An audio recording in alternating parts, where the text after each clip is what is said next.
வெள்ளை பட்டாணி மசாலா செய்கிறதுக்கு நைட்டே ஊற வச்ச பட்டாணியில் உப்பு போட்டு குக்கரில் 2 விசில் வேக வச்சு எடுத்துக்கலாம். ஒரு வடைச்சட்டியில் கொஞ்சம் பட்ரு சேர்த்து ஒரு பட்டை, கிராம்பு, ஏலக்காய், கொஞ்சமாக சோம்பு, கொஞ்சமாக ஜீரகம், 2 பூண்டு பல், கொஞ்சமாக இஞ்சி சேர்த்து 4 வரமிளகாவும் சேர்த்து வதக்கிக்கிறணும்.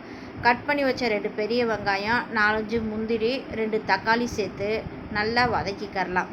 நல்லா வதங்கினோடனே கொஞ்சமாக உப்பு சேர்த்துக்கிறணும். கொஞ்சமாக மஞ்சத்தூள் சேர்த்து நல்லா வதக்கிக்கிறணும். கொஞ்சமாக கறி மசாலா சேர்த்து அதையும் வதக்கிக்கிட்டு நல்லா ஆறுனதுக்கப்புறம் அதை ஒரு மிக்ஸி ஜாரில் சேர்த்து நைஸாக அரைச்சிட்டு வந்துடலாம்.